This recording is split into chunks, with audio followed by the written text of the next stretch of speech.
Meeting to order. Welcome, everybody. So wonderful to see everybody's smiling faces. This is one of our regular meetings. If you take a look at our agenda, though, we have front-loaded some of the new business up front for the Board of Education presentation. Let's just quickly go through public participation. I know we have quite a few people on the call. Is there anybody who wants to make any comments in general to the Board of Finance? Any COVID updates, any general updates? Emily, I can give you a quick COVID update. Great, that would be wonderful. We are up today to 238 cases. That's about 6 in the last 2 weeks. Our status has changed from yellow, which is status 2, back to orange, which is status 3. So that's not good news, but hopefully cases will stabilize. Right now, there are about 1,000,004 people in the state of Connecticut who have received at least the first dose. There are 500,000 who are considered completely vaccinated, and 80% of statewide our over 75 population is now fully vaccinated. So we are moving in the right direction there. We continue to be one of the top states in getting vaccines. As I've mentioned before, the governor's executive powers expire on April 20th.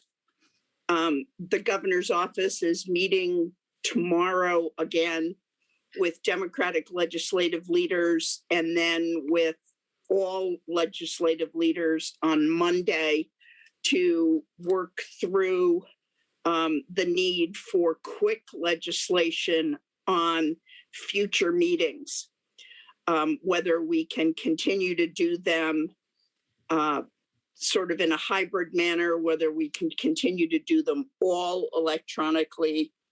So for right now, I don't have the answer to that.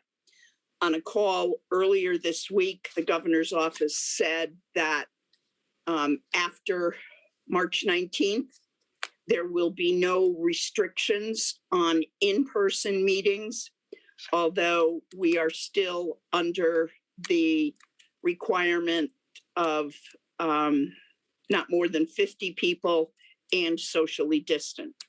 So that may or may not mean we could have a public hearing in person. So I'm going to ask you once again to stay tuned, and I will keep you up to date. Hopefully next Thursday, when the Board of Selectmen comes before you, we'll have even more information on meetings. Okay, Kristen, did you have a question? I do. Sandy, can you tell us what the general sentiment is around the state about having open public meetings? I mean, I'm sure it must vary, but can you weigh in at all as far as, is it leaning one way to the other as far as supporting it or against it? It's, as you can imagine, a very mixed bag. Sure. There are many local leaders for selectmen, mayors, who are very concerned that the only facility they have large enough in their communities to hold a socially distant meeting is an education institution. And then we're adding stress on the education environment. And that certainly is the case in Bolton. Mm-hmm. So I've made that very clear to the governor's office. I'm sure Kristen has made it very clear to the education group, and we're just waiting at this point for additional information. Okay. Just to follow up on what, Sandy shared, we don't even let visitors in the building. You know what I mean? Like, we go outside to get things kind of thing. We don't even let the mail lady in the building. You know what I mean? It's the teachers, it's the people who work there, and it's our kids. So that is a huge stressor, the idea that, there could be a lot of people, many of whom may not be vaccinated or could be carriers coming into our building. So, we've done a great job with all of our mitigation strategies to the extent that we can. So by way of that segue, I'll just, if it's okay, Emily, just to provide a bit of an update on the Board of Ed side with regards to pandemic operations. Yes, We, through Eastern Highlands Health District, we stood up a closed vaccine clinic a week ago yesterday on March 10th. And Eastern Highlands Health District did a great job. We had a lot of staff take advantage of getting the vaccine at school. The second dose of the vaccine for our staff will be April 7th. I did announce to families and staff after I knew that we had the vaccine in hand and were able to vaccinate our staff that day, that we will be having, the next day we have the vaccine is already a remote day. We will be having a remote day the day after in the event that we have staff who are symptomatic and honestly either can't work or maybe can work from home, but really couldn't come to school that day. Our 6th to 12th graders returned to 4 days a week of instruction this past Monday. Everybody is still remote on Wednesdays. You heard Sandy share, we've had an uptick in cases, a few of which are in the schools. And so, we keep our eye on that. And for right now, anyways, we're maintaining Wednesdays as a distance learning day so that everybody can pivot on a dime. We continue to examine whether or not we should return to 5 days a week in the future, but it likely won't be, if it happens at all, it won't be till after April vacation. Okay, Charlie? Do we, Kristen, do we have a count or a percentage about how many teachers and staff have gotten the vaccine? I don't have that yet, Charlie, and I won't until I get everybody's information about, once we'll be in receipt of a copy of everyone's vaccine card once they've received both vaccines. So I'll have a better sense then, because we had some staff not take advantage of the clinic that, we offered with Eastern Highlands, right? And they were able to get it either sooner or they didn't want the Moderna or whatever the case was. So eventually we'll know that. I don't have that definitive information yet. But I will say this, a large portion of our staff took advantage of the one that we offered. And thank you. Kudos to the organization of that. It was very well run. It was like clockwork. They did a fabulous job. So thank you. I got a quick question too. Kristen, how has the food service staff held up during this whole time period? I mean, they never stopped this summer. Right. They never stopped, just like the administrators. They've been amazing. We're still handing out meals twice a week. We've been short-staffed. We've had all kinds of, roller coaster rides, but they, through it all, have been absolutely nothing short of amazing, truly. That's a terrific effort. Thank you for those updates. Any other comments? Then next item on the agenda is approval of the minutes from the February 18th meeting.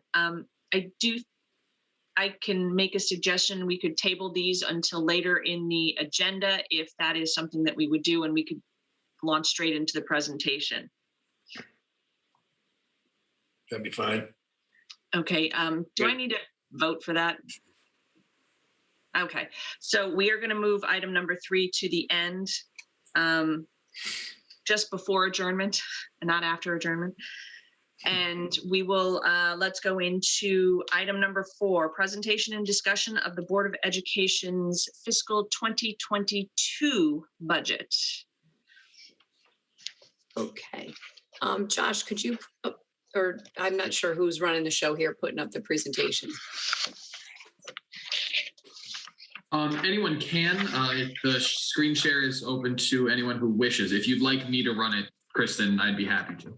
Yeah, do you mind? That'd be great. I didn't have it pulled up. I thought I wasn't running that. Sorry. No problem. Hold on. Actually, before you start, I apologize, Dick. I just saw your chat comment, how to raise your hands. I'm not sure exactly how to do it. If you are under reactions is where it is for me. I can weigh in on that. If it's not under reactions, go to participants and make sure that It's everybody's. under reactions. It's under reactions. Thank you It very is? much for Okay. that. Yeah, they changed the position of it in this version of the software. Okay. So it used to be on the right-hand side on the sidebar. Okay. Thank you. I apologize. Sorry, Kristen. Take it away. Just waiting for Josh. There we go. Thank you.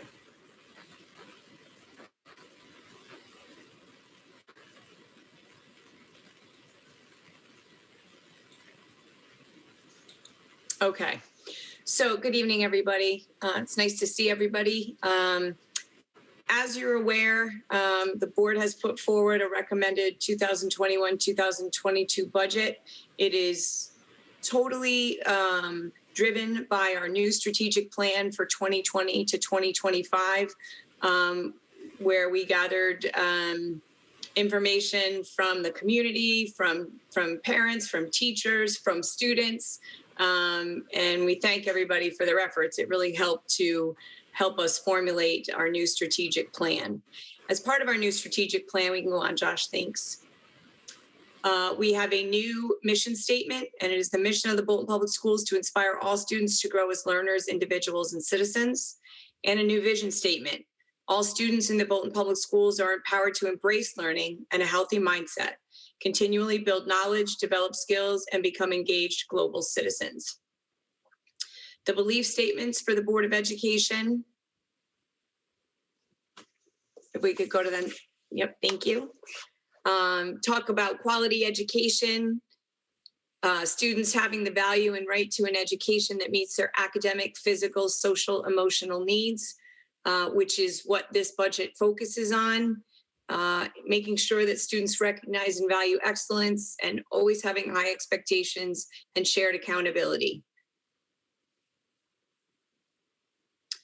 This budget is our roadmap for the future. Our priorities are maintaining Bolton Public Schools as a high-performing school district, student success, a caring culture, talent development, and resource stewardship. And the bottom four, that student success through resource stewardship, are the four goals of our strategic plan. This budget represents a 2.62% increase over this year's budget, or $388,108 increase. And you can see there where things land in terms of percentage for the budget. On the next slide, in clear numbers, we can show you the distribution of the increase, and clearly benefits are driving this year's increase. That is something that we need to talk about a little bit later. So I'm just going to keep moving with the presentation and come to that at the end, because Sandy may have some comments, or Josh as well, on that. These are our projected revenues for next year, for a total of $641,885. And just a reminder that we use choice monies to pay tuition for Bolton students who attend state magnet and agricultural schools. Our capital proposals include exterior door replacement at Bolton Center School, Commons audio-visual and lighting upgrade at the high school, phase 3 of the failing windows replacement at Center School, and BHS HVAC controllers. That rounds out our capital for proposals. But we have additional proposals that I believe will be up for discussion for a potential bond, which includes air conditioning units at Center School, greenhouse removal at the Center School. It leaks, it gets moldy, it needs to go. HVAC system at Bolton Center School, a remodel of the library at Center School, the roof replacement and masonry component at center school, upgrade the science lab at center school to make it a 21st century science lab, and a BHS track and soccer field. You'll see here our enrollment projections, our enrollment really maintaining pretty steady. Columbia information, we are projecting a small number for grade 9. It is a small 8th grade class. We had a small number of students end up coming this year. I think every district has seen a number of students either choose homeschooling or other options for high school options this year because of the pandemic. So I do think, you know, that also played in to the 5 students that we had. So we're overall projection of 40 students for next year. I'd like to highlight our accomplishments in 2020, 2021 as we work to educate our students during a pandemic. We have provided quality education for all students. We have advanced our technology plan. We've embedded PD on blended learning and equity throughout the year. We are now a 1-to-1 district with Chromebooks and devices for all students. We've employed new learning management systems. We have ViewSonic interactive boards now in all classrooms, so they're able to connect appropriately with students. We've expanded coding instruction in the younger grades and integration of multiple interactive online services. In terms of highlights, we continue to have a shared service partnership with EastCon for our food service director and a multi-service technology support, which we've already started working with them on this year. Now that we are 1-to-1, we have a lot of devices and we have one person that we share with the town. There's not enough of Alan to go around. I wish there were. So we are in need of, although it's not full-time support, support for a variety of different technology pieces, and EastCon has been able to offer that support. Correct.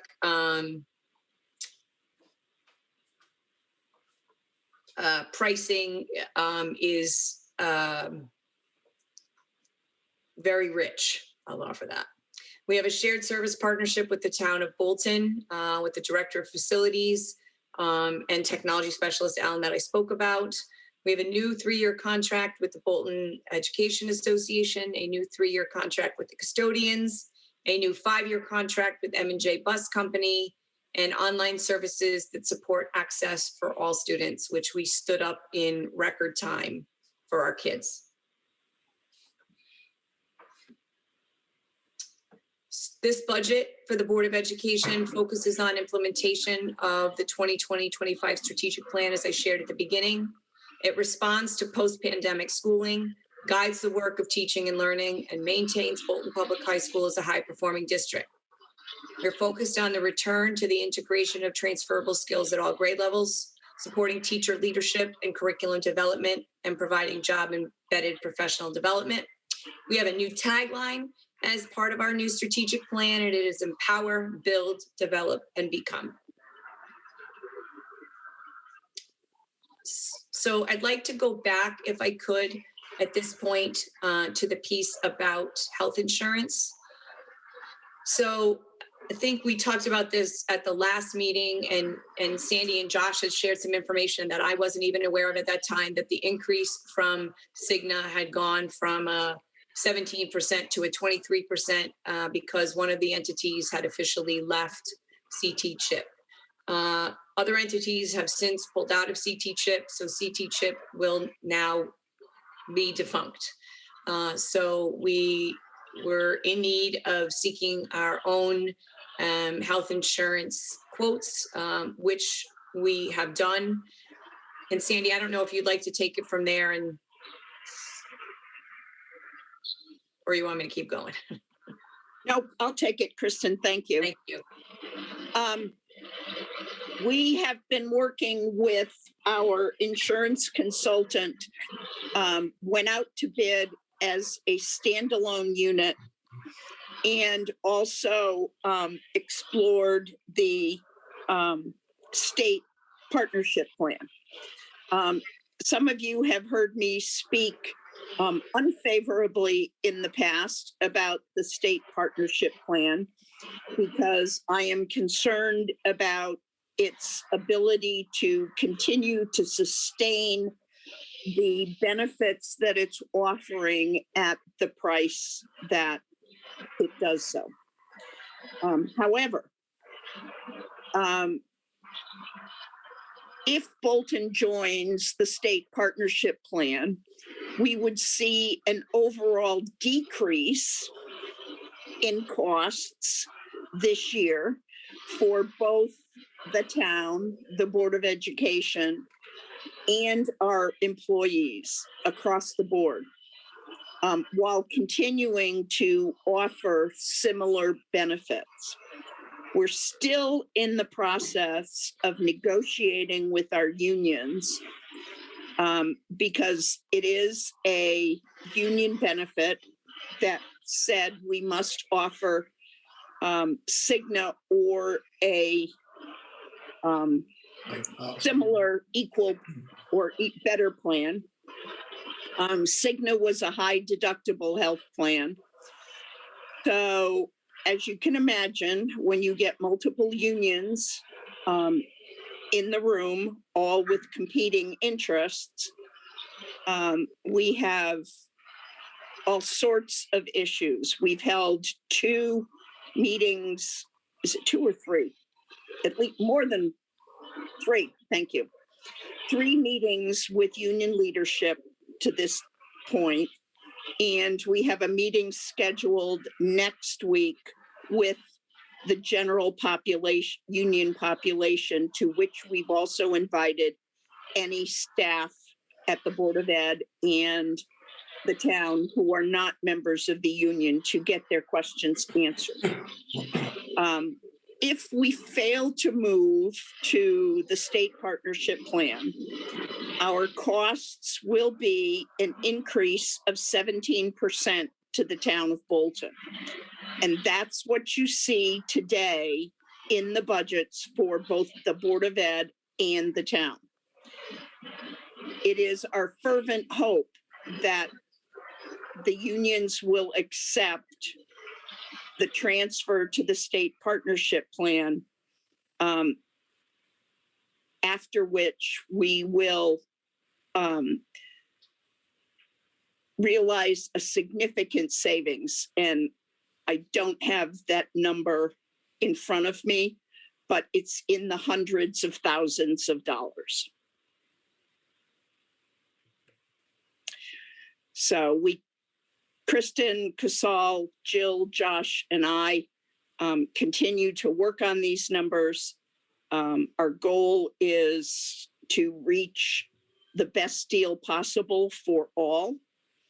And I think we're well on the way, but I can't guarantee anything today. Well said. Question on that in terms of timing. I know unions, lots of people to talk to, issues to work out. What is sort of the goal on timing to come up with some sort of consensus and have a plan in place for next year? Within a month. Yesterday. Yeah, but realistically within the month. So what is in the budgets that we have now, both from a town perspective and a Board of Ed perspective, is a 17% increase, correct? Correct. And that would be the town of Bolton as a standalone entity, continuing our coverage as a high deductible health plan with Cigna. Okay. I don't think that's where we're going to end up. And say, Kristen, same on the education side, it's a 17% Correct. increase. Correct. Okay, sounds good. I think the version I'm looking still says CT chip in there, and I didn't know if there Well, was. yeah, it does, because CT chip had not dissolved when the board As did of- the budget. That's why. That's fine. Yeah. Okay. But so you baked in what you thought it was going to be, and that's what it would be should you continue as a standalone, and hopefully we can do better. Correct. And Yep. and One we should. piece that I also want to just say, and Sandy was eloquent in what she shared with you, spot on. The one piece that, you know, we did not budget for because we were budgeting based on CT chip and the rates we had and staying together and all of those pieces was that if in fact we move to the state partnership plan, it is possible, maybe highly likely, that we will have additional staff come on to insurance that we did not budget for and that did not, like on the board side, put in their paperwork in the fall that they want to go from not taking insurance to family insurance.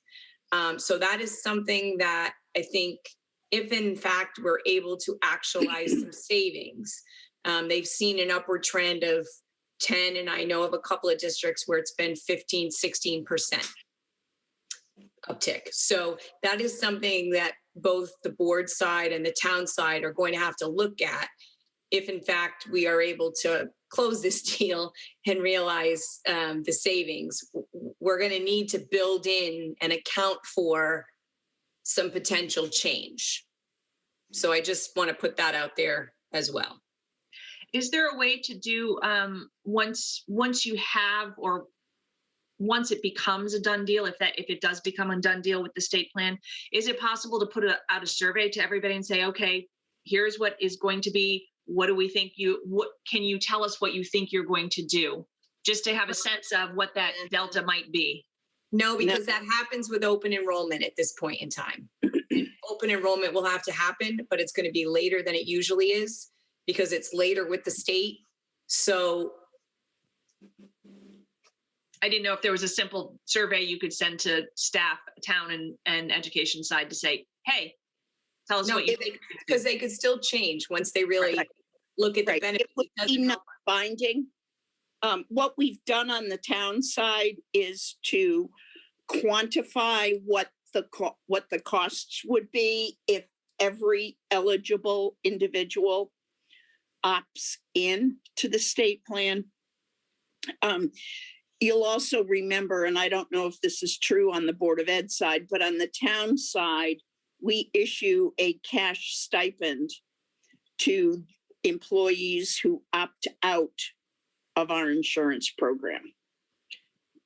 So we do have a number of those who may decide to opt in, depending on what their alternative coverage is. The board does not offer that benefit.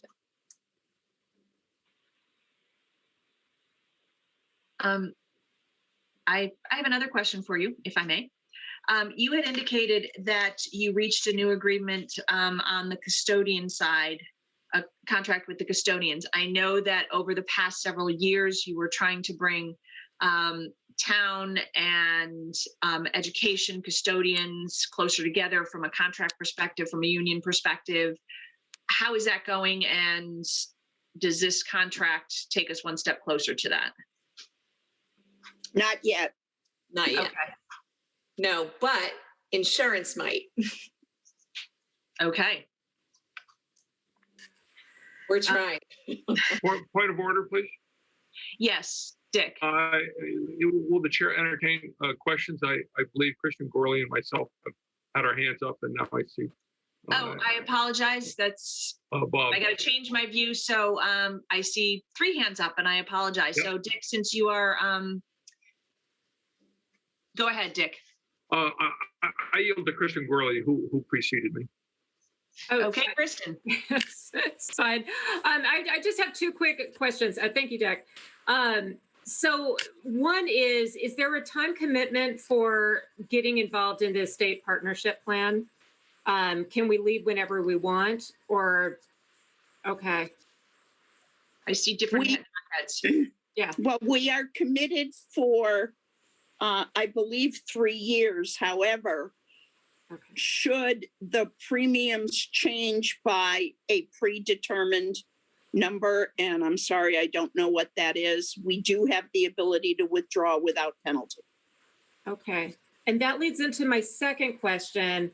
For the plans that we're negotiating independently, is that just year by year, or can that go up to 3 years as well?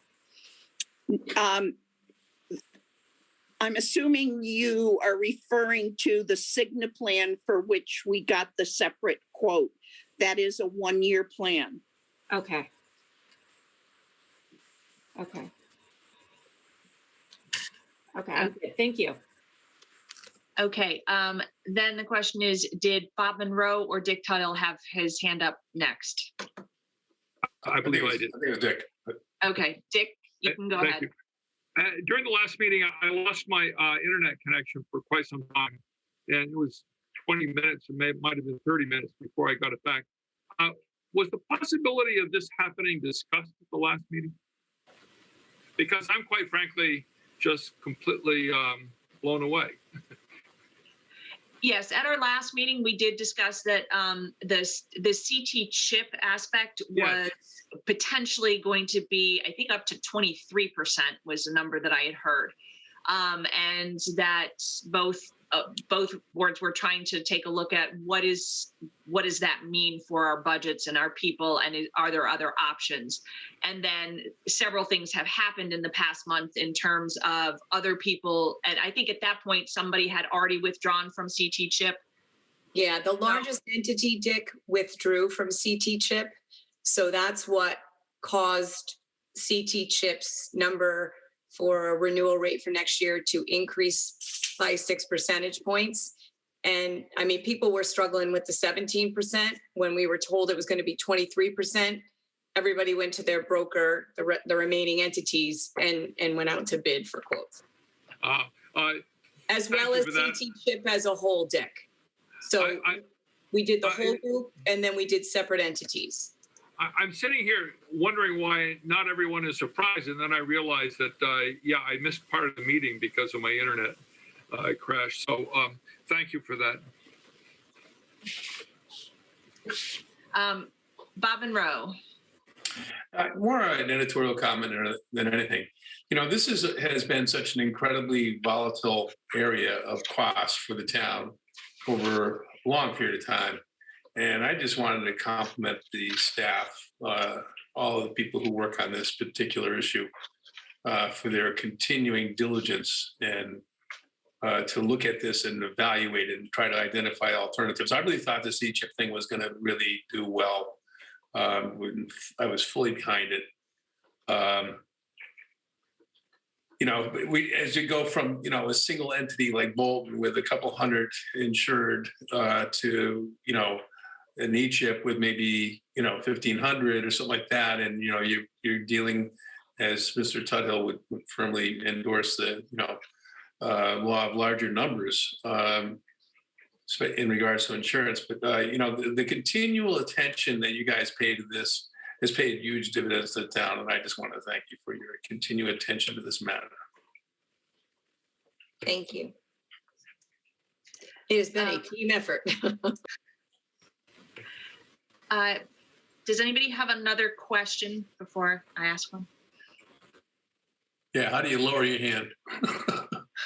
Same way you put it up.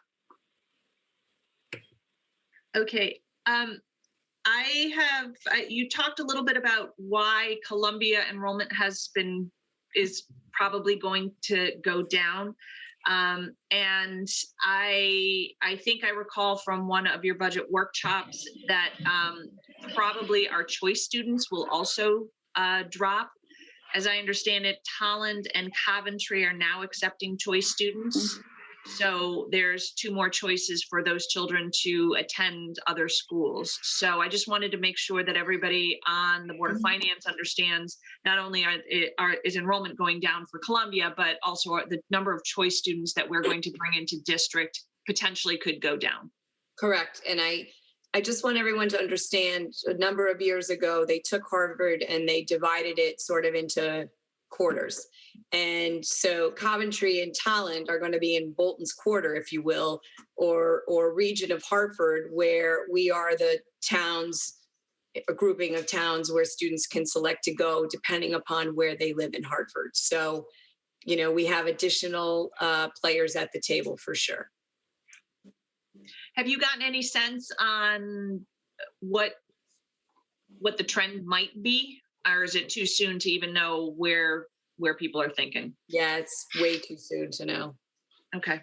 And I think it's going to be a struggle like it was last year, right? Because we still are in a pandemic. And so registering and making decisions to put your little kid on a bus for 45 minutes, it's been a really hard decision for parents. And we've had a number of Bolton parents, Hartford parents, and Columbia parents make decisions to keep their kids home and have them educated by Bolton Public School staff, but at home all year long. So I think time will tell.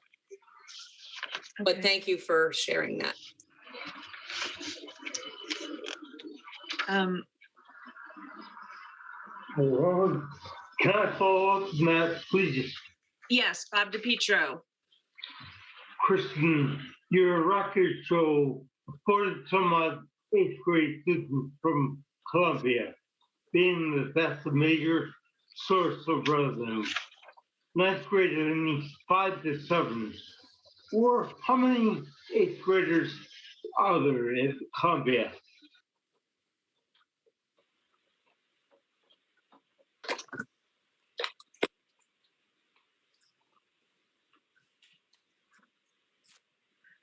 You're muted, Kristen. Sorry, I thought I clicked it. Right now, there's 44 eighth graders in Columbia.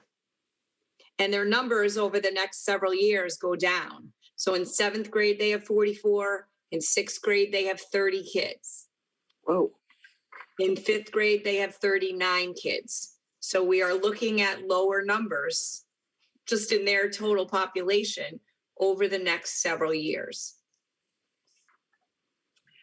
So my point is, of the 40 some odd students in eighth grade now, 30 some are going somewhere else.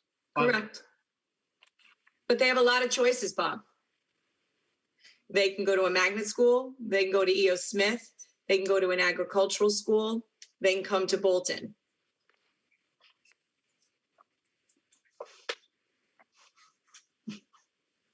I'm going to be honest. I think a track and field could help us. I'm just saying.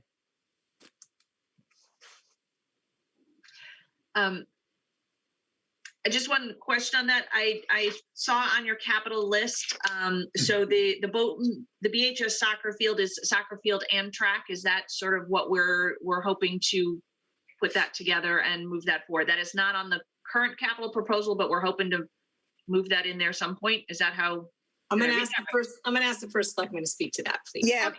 Emily, I'd like to defer that to next week. We'll do a presentation on the capital plan to be funded from the capital reserve, and also the capital plan to be funded by future borrowing.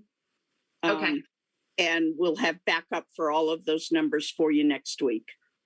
Fair enough, because the capital improvement list it is a much larger list. You just pulled out the pieces that are school specific. So that is fine. Dick Tuttle, you have a question. Yeah, thank you. The soccer field and track also includes lights, correct? I believe it includes the structure for the lights. It may not include the lights. And again, I'm sorry, I wasn't prepared to discuss that tonight. Thank you. Okay. Other questions from the Board of Finance for any of our members of, I see Bob Monroe's hand up. Yes, again, thank you, Emily. More of an observation. I've been very interested in continually pour through the paper and the articles we find to see if I can find any definition to the uses of what 1.6 billion that's going to come Connecticut's way. And that is in addition to 1.6 billion to the cities and towns. And that's in addition to, I believe it was just about $700 million that were going to be made available through previous federal acts, including the CARE Act, that would be directed toward education. But I haven't really seen any breakout as far as the towns go or cities go. They've had a little preliminary information on, say, what City of Hartford might expect, but I haven't seen anything on Bolton. And it seems to me from my reading of that, and I'm sure you guys are very much aware of it, but for those of you who may not, it really looks like there's going to be a lot of money there to qualify for things such as air conditioning of BCS. And it looks like some of the other projects you had identified there might be appropriate to those funding sources. But I'm sure Kristen and/or Standy might be far more equipped and informed to respond to that. But it really does seem to me like there's some help on the way in those particular areas. Whether or not we could get anything in regards to the fields out of that would be unbelievably good. So I'll speak for the education side part first. So the ESSER 2 monies, we do have the application and we are working on it. There's $76,019 coming to Bolton for ESSER monies. Some of those monies have to go or are being expected to go to addressing learning loss, if you will, because of the pandemic over the summer. I just got an email just before I got on here. There is an emergency call at 8:30 tomorrow morning for superintendents about the ESSER grant, and I'm pretty sure we're going to be given some more marching orders tomorrow morning at 8:30.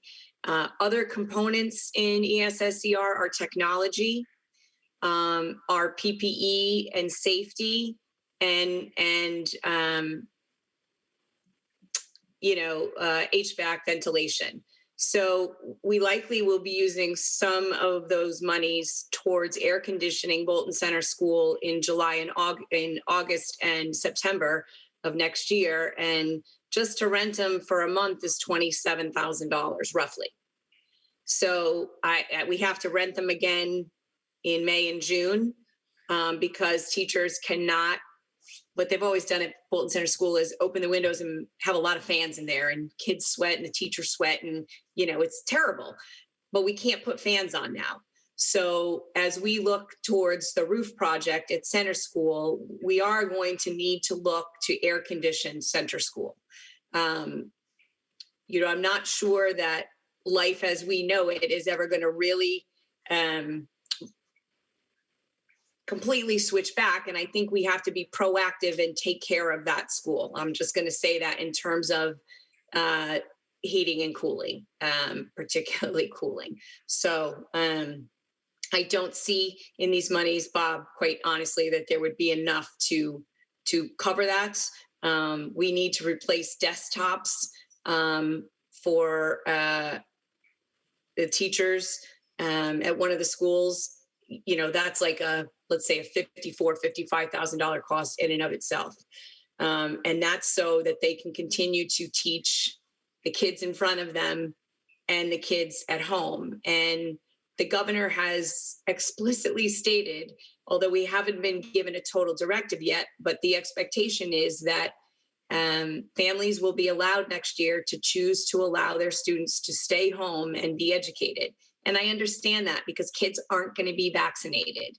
At least the older kids, maybe by next Christmas time. I don't know.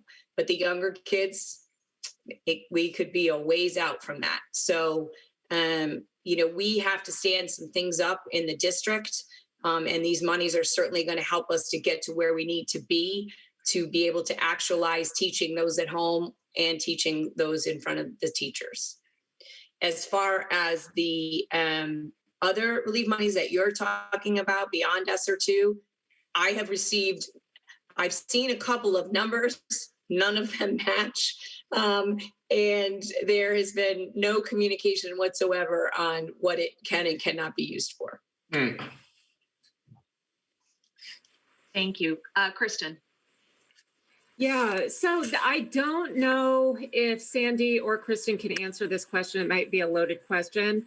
But over this last year, I really have to say, I think the town and the community has done an amazing job as far as not just being fiscally responsible, but the community as a whole paying their taxes. And we've been able to stay on top of everything, which is excellent. But let's be honest, we know that some towns, a lot of towns have not been able to accomplish that.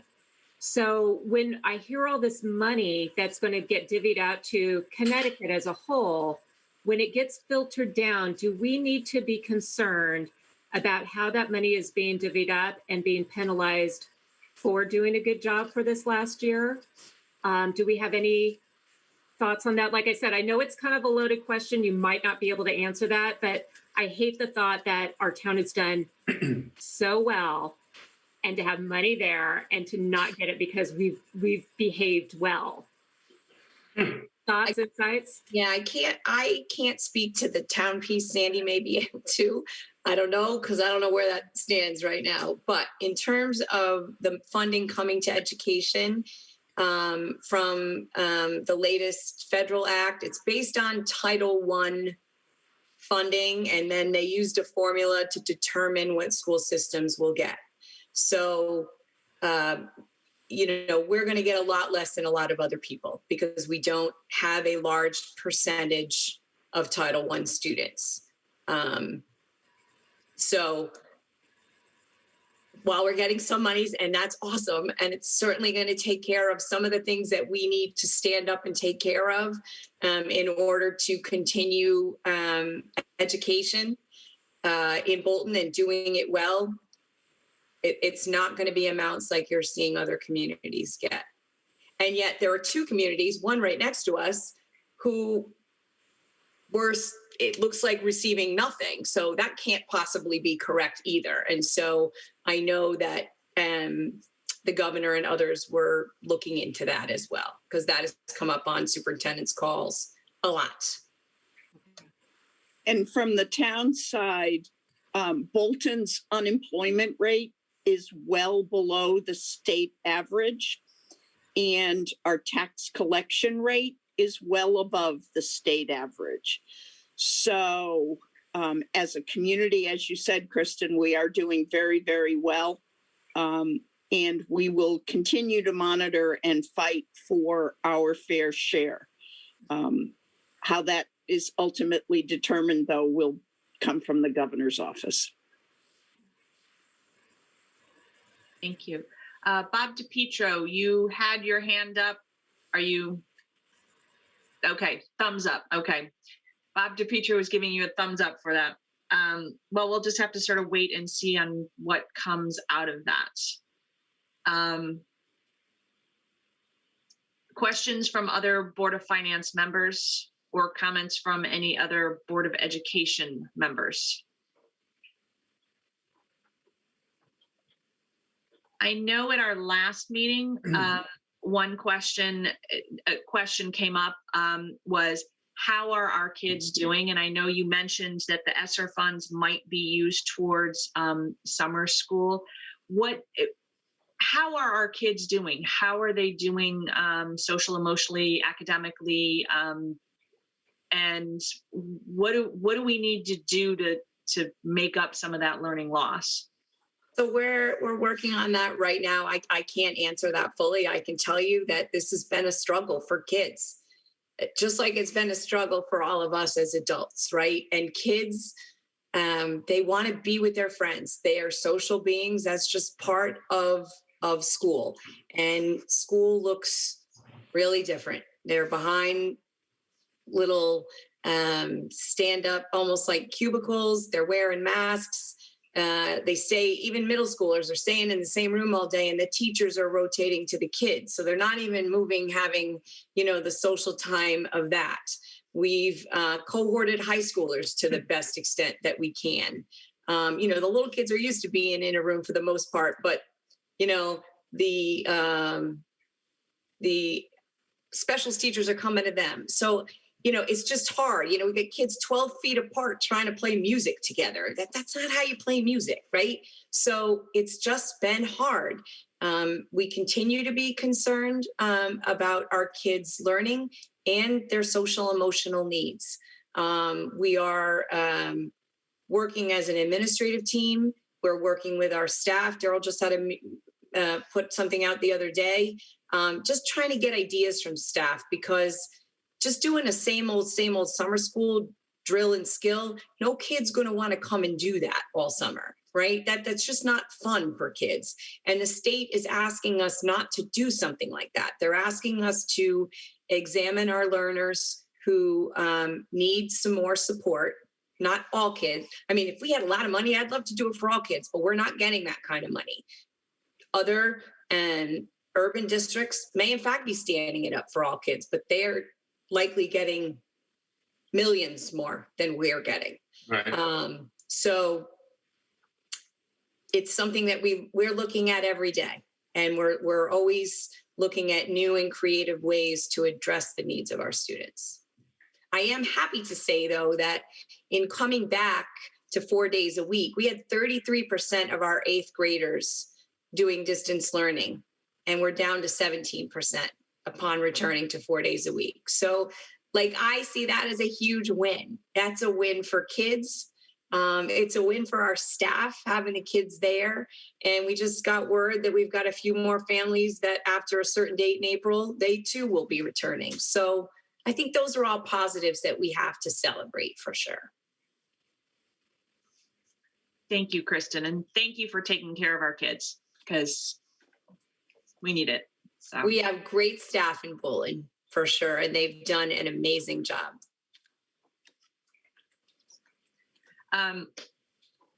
Other questions?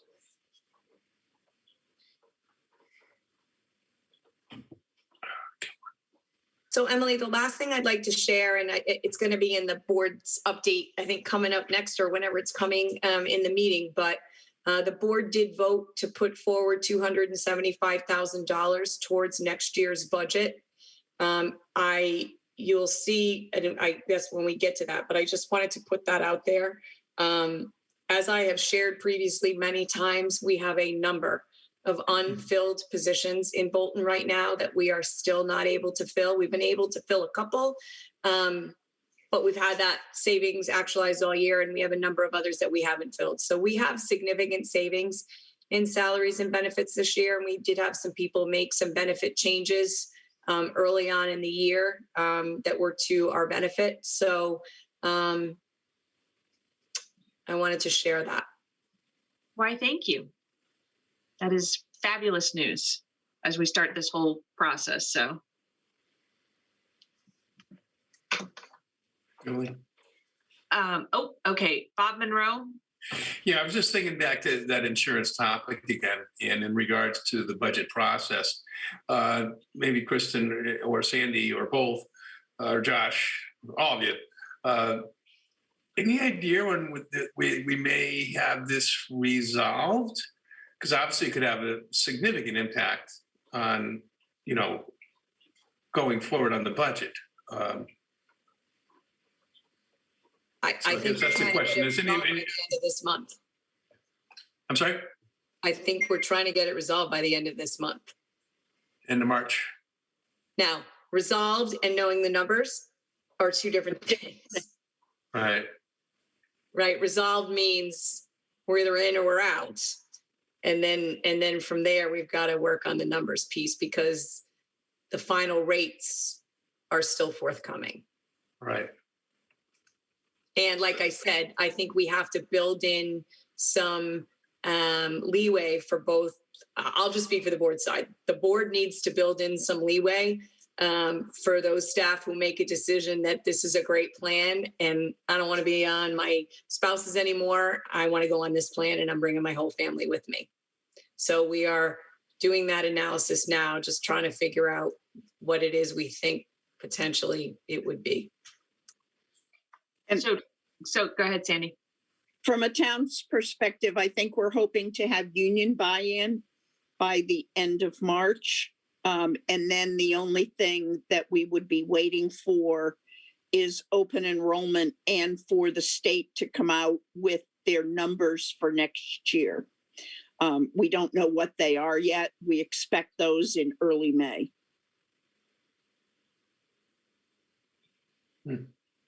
So we will have better numbers as we go through this budget process, but we may not have a total final by the time we have to put something to referendum. Is that an accurate summary? It's a probability, yes. Okay. So we will just have to keep that in mind and make sure that we are communicating that with, out to the public of this is what it is, and it is what it is. I use that phrase a lot these days. Okay, Bob DiPietro. Kristen, do we know the highlights of the new contract with the Bolton Ed Association that might affect our budget?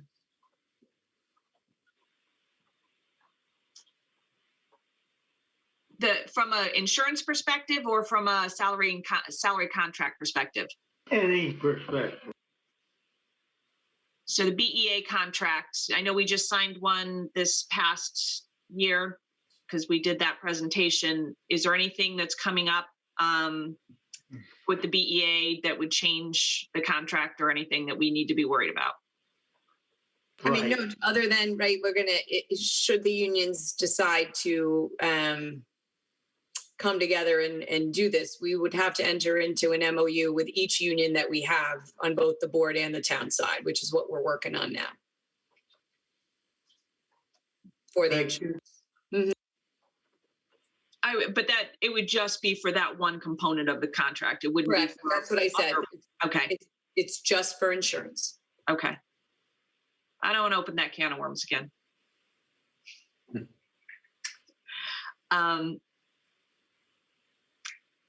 Anyone else have any questions or comments?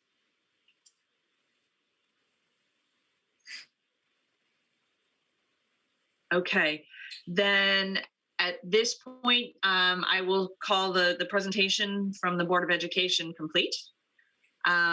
If there aren't any other questions, and I want to thank all of the Board of Education members who have participated, who've listened. If you are more than welcome to stay for the rest of our meeting if you would like. I think if it's possible, the next item on the agenda is just the monthly Board of Education update. So we will do that and then hit the town so that all of our Board of Education members can, to use a phrase my kids use, can dip when they want to. Okay, so why don't we go through the Board of Education monthly update? Josh, do you mind doing the honors? Josh? Oh, there you are.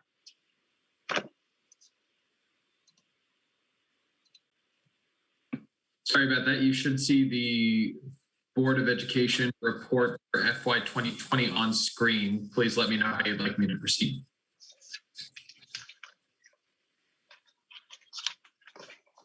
So we're 59% expended. And as I shared, the board has committed $275,000 towards next year's budget. Josh, if you could share slide, I think 23. 22.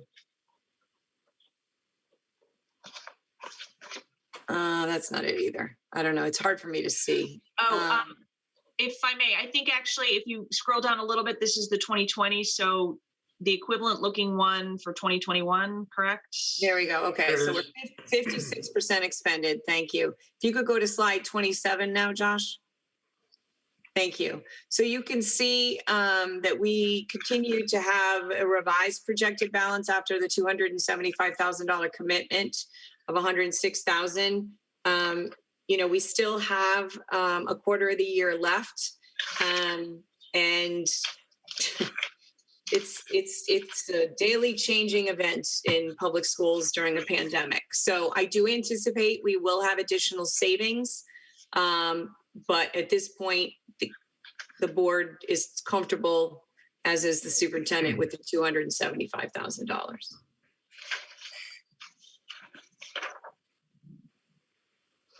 Well, that eliminates a question from about a month from now. You know, and maybe a month from now, I might be able to tell you something different. But right now, you know, we wanted to be able to, because we have a number of budget meetings between now and the April board meeting, to have the Board of Finance know at least where we stand right now. Because the other thing is, you know, we're also going to need whatever else may be remaining potentially, right, for the following year's budget. So just things to consider. Mhm. That's terrific.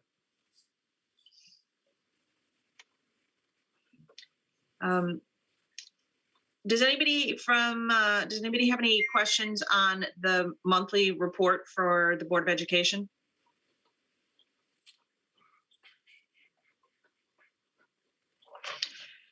How, I know that the technology replacement, we are one-to-one district at this point, and I know those Chromebooks are getting a workout and in some cases a beating. How are we doing in terms of keeping up with that? So we finally received our shipment that we ordered in, I don't know, I think late July. So we're very happy to receive those. We're likely going to need to purchase more next year. And as I shared, we have a host of teacher desktops that we do, you know, potentially need to use some of these funds that we're receiving, ideally to replace, so that we can continue to maintain school at home and school in the classroom simultaneously, because we do not have the resources to have just online dedicated teachers and just teachers in the classroom. But we are managing and in good shape at this point. Very happy that those finally arrived. Okay, very good.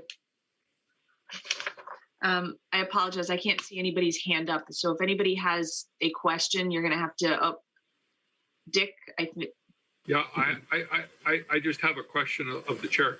I just say, make a suggestion on the run rates for both revenues and expenditures for both town and Board of Ed. If we could just hit the high points, the outliers from expectations, and assume everything else is according to expectations or commensurate with expectations, that would save us a little bit of time. okay, I am fine with that. I'm assuming you're sort of, you know, likening it to what Josh does in the highlighting in yellow kind of thing. Sure, yeah. Mhm. Yeah.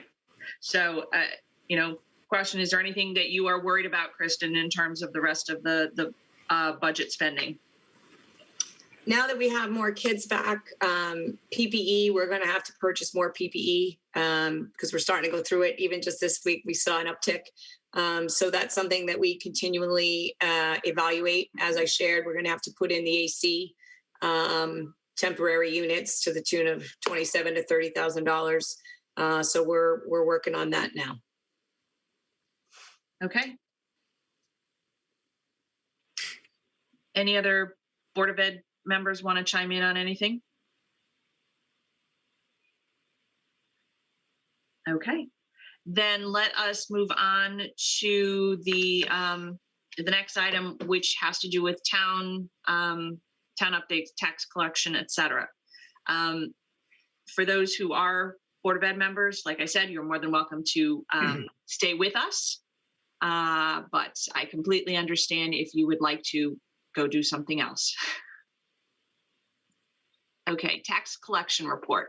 Thank you, Kristen, and thank you, Board of Ed, for a fabulous presentation. We appreciate all the work that went into it. I know I sat in on a few of those meetings and there was a lot of discussion down to the nitty gritty. So thank you for a very thoughtful budget, and hopefully we can, we'll see where we go in the next month and a half, so.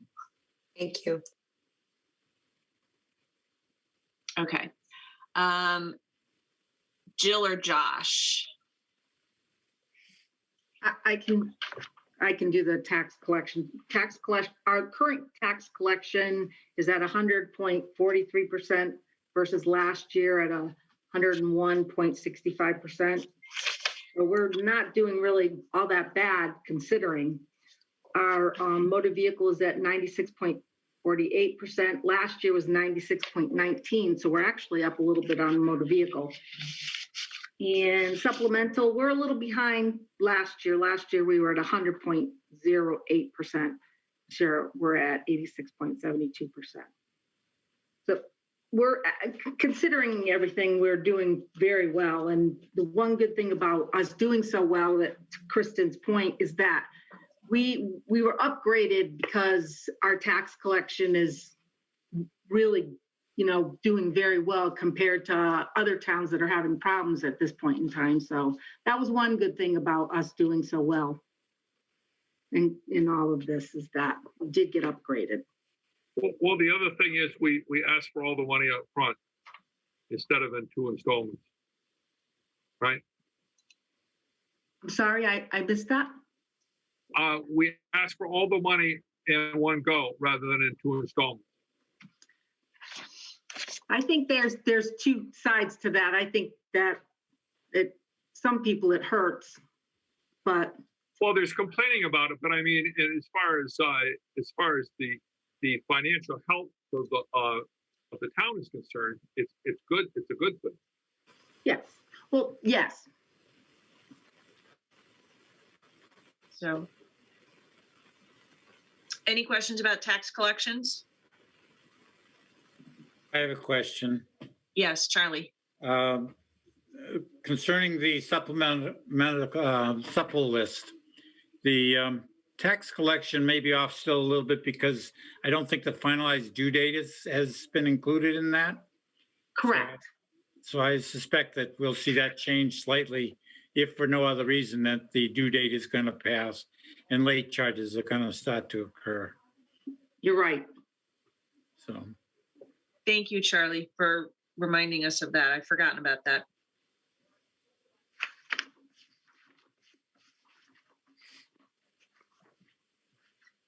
Okay, anything else? Okay, why don't we go to the revenue statement, which Josh is ahead of me on, already up on the screen. To save time, if anybody has any questions. Yeah, I got a question before you start. Is there anything on this page that we really need to talk about? On revenues for this, Yeah. this page here? Yeah, Yes. there is. Well, there are going to be some increases and decreases as we go along. Right now, we're going to obviously, and I've talked about this before, there's going to be a substantial decrease in the interest revenue. There's going to be a decrease in just small decreases in the library. Then we don't need to discuss them. If it's small, anything that's small, we don't need to discuss. So we know that the interest is going to be an issue. And we've said that for the last 5 meetings. Any other things that you've heard from the state of that we would not be getting? Like any new things that we're not going to get it? I have not heard anything. Well, I have not either. I like no news is good news. Next page. Okay. Our expenses on the town side. Slide 33. There's There we go. just the one yellowed item. Yep, and this is another one, as Dick pointed out, we have talked about this a couple of times. The land use budget is overexpended at this point as compared to the usual metrics that I follow, given the fact that as of February 28th, we're 2/3 of the way through the budget. We should be approximately, if we're following on a month-to-month basis, approximately 2/3 or 66.67% expensed. And given that the land use budget is currently 68% expensed and further expensed than we've seen in the past 3 fiscal years, it has been given the dreaded yellow highlight, but it's not really that dreaded. I will tell you all that I've had some conversations with members of the land use office to figure out how we're going to adjust this. As you may remember from our last few meetings, this over expenditure as compared to our current place in the fiscal year is a result of our Director of Community Development, Patrice Carson, using a little bit more of her time up front in the fiscal year in an effort to try and finish the sustainable CT application and get that process for us before the due date. So in the latter part of the year, she will be adjusting her hours to make sure that we come in on budget. This is not a true concern. In other areas, as you can see, we are currently okay in the snow and storm department. Hopefully, I haven't looked at an adjusted forecast today for tomorrow, but if there is a little bit of snow, I think that we'll still be fine. And I haven't seen any other snow in the future in the forecast beyond that. Beyond that, everything else is coming in under expectations in terms of we're seeing savings or things are coming in as expected. Great, thank you. And I thank you also. I know that in general, it has been asked to try to hold big purchases off until you knew what was how things were going. And I'm assuming that in some cases you will be able to do some of those things that you had planned to purchase now that you're closer to the end of the fiscal year. Is that a correct statement? Yes, some of the larger purchases are beginning. There will be a couple requests for transfers because there are a couple of equipment at the next Board of Select meeting. There are a couple of equipment items that we're hoping that we will be able to acquire this fiscal year in an effort to continue to keep up our ability to work remotely, to be able to access a lot of items that have become digital during this COVID time, even after we're all in the office and so forth. So you'll see these numbers will adjust over the next couple of months, and you will see that we're more on par, I think, with normal expenditures in the next couple of months than we have necessarily been in the past few months. Okay, great, thank you. No problem. Anything else, Sandy, Jill, in terms of town updates? Nothing from me. Okay, then let us move on to ongoing business. First item is the charter revision discussion. I wanted to, you can probably stop presenting this stuff if you want to, Josh. I sent an email to everyone after the Charter Revision Commission reviewed the public hearing comments. And I think I stated, I summarized what they revised the Finance Committee makeup to be. So it is currently proposed to be 2 members from the Board of Selectmen, one of which is the first selectman or someone that they designate, 2 members of the Board of Education, and then 3 people who are elected by the townspeople for the Finance Committee. So not necessarily tied to either board. So that is the current proposal. Sandy, I know that at your March 2nd meeting, I was one of those flies on the wall. The Charter Revision Commission presented to the Board of Selectmen all of their findings, and of course, discussed all the bits and pieces. It was my sense from what I heard is that the Board of Selectmen is in favor of the proposal as it stands right now for the Finance Committee. Is that correct? We have not voted on it, so I can't speak for the board. Several members of the board spoke out that evening one way or the other. We are holding a public hearing next Tuesday evening at 7 o'clock via Zoom. It is the first required hearing by the Board of Selectmen.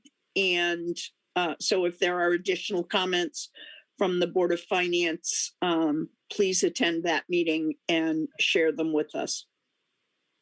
Okay. Charlie. You're muted. Too many buttons to fix. Okay. When I look at this and I keep seeing the references being the board of the committee or the board of finance, and I'm hearing all kinds of comments going on during the different meetings and during the different news articles and during this entire process. And I appreciate everything that's going on, and I'm hoping that there'll be clear when the time comes that they basically sound like they're just expanding the composition of the Board of Finance. They're not essentially changing anything other than that, except who constitutes that board, with the intent of getting everything to be everyone more informed and ease the process of the budget. And I'm really hearing mixed information out there, and I'm hearing misinformation out there, not only from taxpayers but also from even unfortunately some of the selectmen that feel that the Board of Finance's only purpose is to create a mill rate. I somehow had an impression that we were a little bit more than just that, but being misinformed and being uninformed, I guess I've probably got it wrong. But the point that I'm trying to make is that I agree with the composition that they're proposing now. I think it's probably the most likely compromise that you could make in changing things for the sake of trying to get a little more uniformity and more people involved with the process. How they're doing it, unfortunately, is somewhat confusing, and I just hope everybody's successful in getting it straightened out so that everybody fully understands what's going on.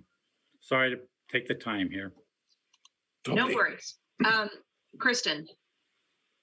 Charlie, don't apologize for taking the time, because I think what you just said was very well stated. I agree with everything you said. I personally, as far as changing the structure for what they have in place going forward right now, I do actually think that it makes sense from looking at making things a little bit more efficient. And you're right, it's the composition would be changed from how I'm understanding it. But it's still a 7-member board. And the fact that it also takes in consideration some checks and balances, which I think are very, very important. So at this moment, I am in support of it, but you are correct. I've heard misinformation too. Some of it even pertaining to my personal views, which it's just kind of blows my mind. But no, it's what's in the best interest for the town. And I agree with you. Hopefully there could be some clear communication. But right now, I like the structure that is being presented forward if there is a change. A couple of the comments that were made, some of the things that were stated that were potential issues, or some of the things that were brought up having to do with the Board of Finance is that there was some redundancy in what we do. And I think, one example is the fact that both the Board of Selectmen and the Board of Education has just gone through 2.5 months of budget workshops, and then do a half-an-hour presentation to the Board of Finance that summarizes up 2 months worth of work. So I think there's some redundancy of work there, and as well as a lack of intimate knowledge of what is in those budgets. We saw the high level of that, and I think everybody got a packet that has the down and dirty nitty gritty. And when we go to the Board of Selectmen budget, same thing, we will see the bigger picture, but there's a down and dirty, lots of work that went into it. So I think one of the other comments on the current Board of Finance is there's not as much of an intimate detail with those nitty gritty details. And the makeup that has been proposed, I think, because you have 2 Board of Ed and 2 Board of Selectmen, those people will be involved in the nitty gritty and will come to the larger board of 7 with that knowledge. So I think it does give the group that is making the bottom line budget to send to referendum, and they're then setting the mill rate, have more detailed knowledge of what is going on. So I think in terms of addressing that concern about the redundancy and the lack of detailed knowledge, I think the makeup of this new board does in fact address those. One of the other concerns that was brought up was that the Board of Finance, I feel that we take a holistic view of the budget, sort of the financial conscience of the town. And I think by having all of the positions elected still allows us to be that financial conscience. One of the things, at one point they were appointed, and there was also the makeup of the 7 people was weighted differently. So this, I think, gives us an even view of town, education, and general view that I think will give us a little bit of that, that will give us that financial conscience that I think that this board does in very well. So one of the things that I know came up at our last meeting is, do we want to, as a Board of Finance, put together a single sort of voice of what do we think? And I'm still willing to do that. And I've drafted 2 things. One, yes, we support. No, we don't support. But I wanted to sort of see what the board feels right now, given the proposal that is on the table. I know Charlie's talked about it, Kristen's talked about it. I want to know what everybody thinks about, do they like it? Do they not? Are they not sure? And then what do you want me to do as your chair to move forward?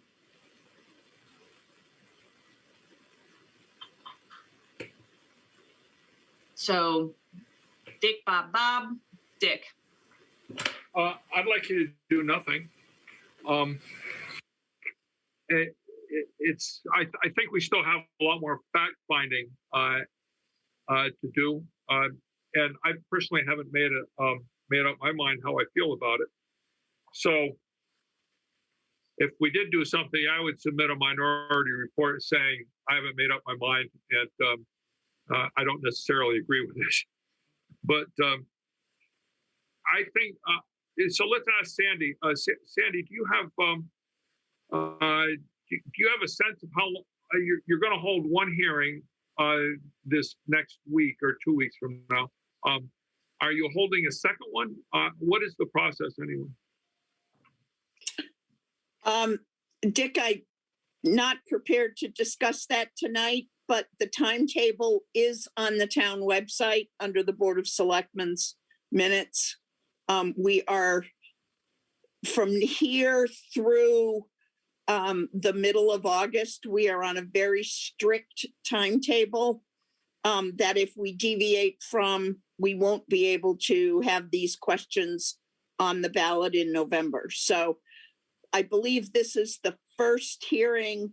I may be incorrect, but the Board of Selectmen then has to take action on the proposals. And then I believe there is a second hearing.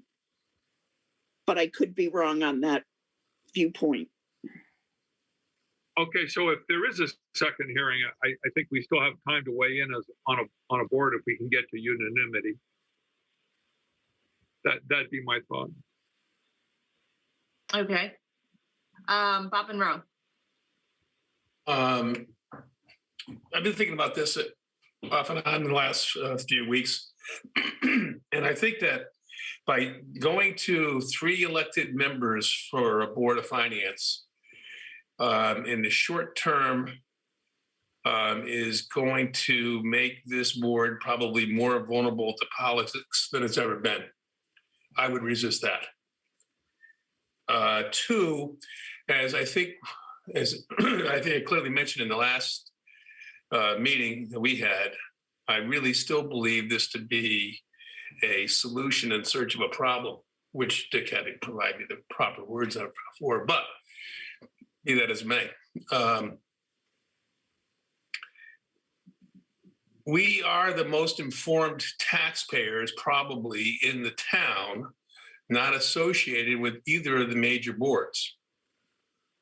And my sense of, I don't know, almost 20 years on this board is that everybody has taken that job very seriously.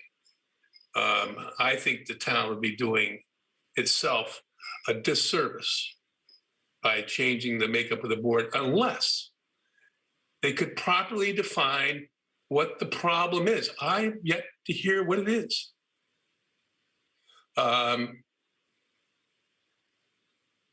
That's enough for me. Here. I don't think we've defined the problem either. Bob, I do have, Monroe, I do have one question. You said it could open itself, it would open up itself to more politics. Can you explain that? I didn't understand what you meant. If I understand what the proposal is, you would end up having 2 members appointed to the board through the Board of Selectmen, 2 members appointed to the board through the Board of Education, and then 3 members elected. Correct. I think that you could end up with politics playing more of an issue as a consequence of those appointments and/or short-term vote as compared to staggered terms for various Board of Finance members. I see that as a weakness and a potential problem. I think that this board is, ever since I've been on it and beforehand, I'm sure, a very independent stance, not beholden to either of the boards, and one that has been trying to seek a balance between the 2 budgets with good conscience in mind. I don't see messing with things unless I know there's a problem. If there's a problem, I want to solve it. But I don't see it here. Okay. Just in terms of the political party makeup of the board, as I understand it, and Sandy, definitely correct me if I've got this wrong, but the 2 that are coming from the Board of Selectmen must be from different parties. Not quite true. Not from the same party.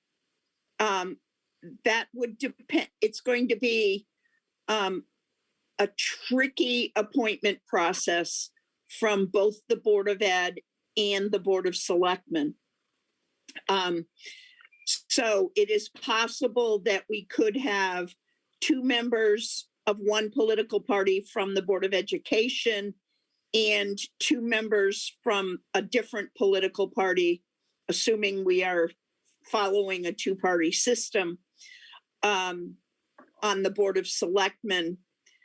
But if there is a 3rd party or an unaffiliated candidate in there, it changes the mix entirely. So the makeup of this board, I see as being a bit of a challenge for both the Board of Selectmen and the Board of Education, because we're going to need to work in concert with each other to make sure that we have the correct makeup.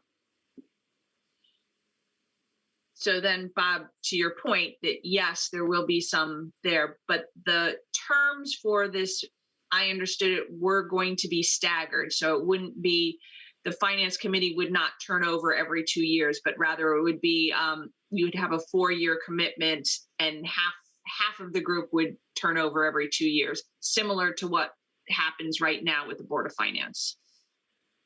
And Emily, that could change depending on what the town decides the terms of the Board of Selectmen would be.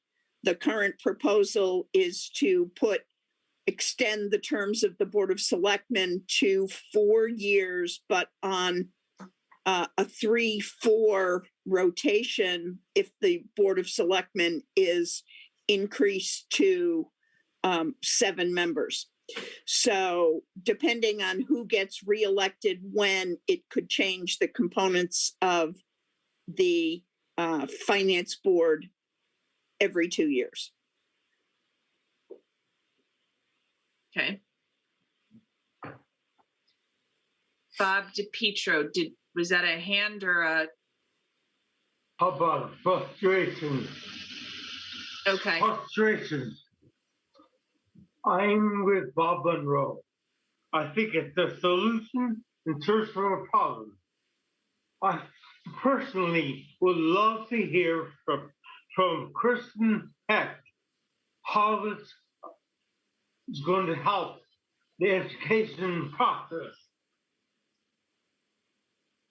So I don't know that Kristen Heck can give you an answer right now, because this is the first that Kristen Heck has heard of what it's going to look like. So I'm trying to take it all in, Bob, to be quite frank. I, as you know, have been pretty ill, and I didn't have these pieces till I just heard Sandy describe it all. So that's what I got. Okay, I'll give you a pass. Thank you, sir, because I'm not the boy right now. That's called the hall pass. Okay. In terms of at our last meeting, it was discussed that we wanted to bring something to the Board of Selectmen, and then we decided let's talk about it now. I kind of want to know what direction you would like me to take, if any. Ross, Ross, sorry. Wow. Yeah, you hadn't called on me, so I just wanted to say that I'm in there with Bob, because I really just haven't heard explained clearly what the problem is in the eyes of the people making the changes, and how this proposed solution then minimizes, eliminates whatever the problem is that they're trying to solve. And I do agree with Bob that I think it's going to be a challenge, just as Sandy was saying, for the Board of Education and the Board of Selectmen to pick, the representatives to sit on this particular, new version of the Board of Finance. And the other question I have is a follow-up to what Sandy said, where you could potentially have two people of the same party representing selectmen, and you could have two people of another party, representing the Board of Education. Is it possible that you could have like two Democrats from Board of Education and two Democrats from Board of Selectmen? Or Republicans or whatever, because then you're kind of like there's no equal representation. Part of that, who gets appointed from which, depends on the three that are elected and the makeup of who appoints whom. So there is no way that it could be four of a political party, two from the Board of Ed and two from the Board of Education. That would not meet the minority representation rules. Okay. So, but it's going to be a very complex matrix to fill out when that happens. Which does beg the question of, are we making it harder? Yeah. And then my other point that, just that I was observing tonight is how people present here. It's Emily, you as the chair, Kristen presents to you, Sandy presents to you, the commission, the Board of Finance is the independent arbiter, as opposed to you're going to have Board of Education, Board of Selectmen across the table from each other, and then three other people who were elected to get into this mix. And I don't know who's going to wind up chairing something like this. That would be the equivalent of an independent, person, similar to the role that you play, Emily. So again, I see this as a chance to, again, I don't see what the problem is, what's being fixed, and how this, fixes a problem that hasn't been described, but introduces new complexities on, how you get representation. So that's my observation with this. The general outline of it sounds okay, but you get into the devil with the details, and and you get that impartiality, I feel, is going to be lost.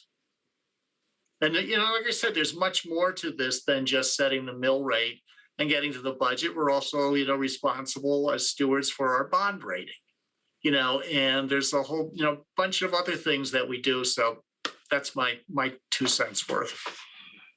Thank you, Ross. Dick. Just to follow up on your comment, Madam Chairperson, as to what we should be doing tonight, I think one way forward is simply to draft a letter to the Board of Selectmen saying that we feel that an adequate a problem definition statement has not been done, and including a root cause analysis if there is a problem, and what it exactly is the desired state that we're trying to move to, and how does this proposal move us in that direction. And I think I could support a letter like that. Yeah. Because I think we're all in agreement that we don't think the problem has been adequately defined. Okay. I look up and there are a lot more hands up. Kristen.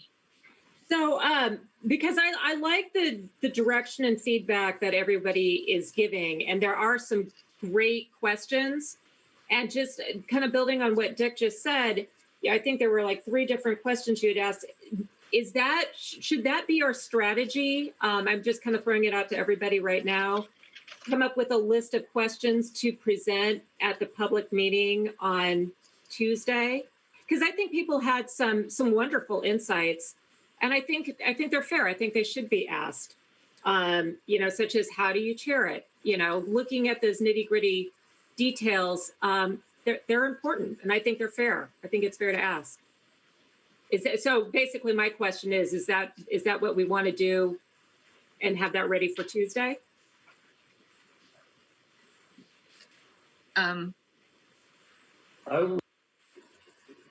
Sorry, I didn't hear who was talking. Bob, Me.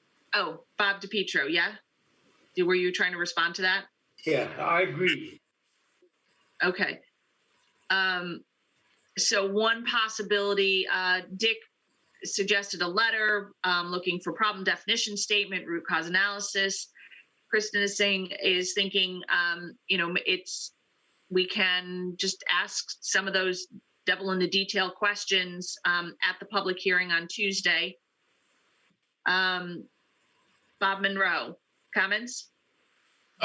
Yeah, a couple. I think that Dick's idea is good. I really do think that we're being asked, I get politely so, to weigh in on a matter. Again, a solution where we have no idea what the problem is. And you know what? That leads me to think. It leads me to think that there's some self-serving interests here afoot. And that worries me. I don't know what the game is. But I am concerned there could be a game afoot. And so why don't we ask them politely in the letter that we would like to weigh in on this weighty issue and with some valuable input. But we can't really evaluate a solution unless we know what the hell the problem is. As related back to Kristen's presentation, it's called critical thinking. And it seems like there needs to be some here. I'm more than willing to walk away from this any day if I feel that what we've been doing is not worthwhile. Gone tomorrow. That's exactly what I was told at the last meeting by one of our fellow selectmen. Question what we are doing. Like it was, I remember, if you really want to hear, listen to the audio of that meeting and listen to what he said. To who? To me, Oh, okay. There is the audio of the last Board of Selectmen meeting. If you want, I think it is about an hour into the meeting, if you want to actually hear it. So I think it's even like an hour and 15. I don't actually recall. I guarantee you will like it. Have a beer while you listen to it. Hey, there you go. Okay, You Charlie. could also review the written minutes. It'll save you the, I believe the description of the conversation is in the minutes. It's definitely a summarized version. So I think in terms of the listening, actually, I found very enlightening. If I want to put it that way. Charlie, you had your hand up. There was a couple of comments. One was that I did in fact read the minutes, and I have listened to the minutes as well.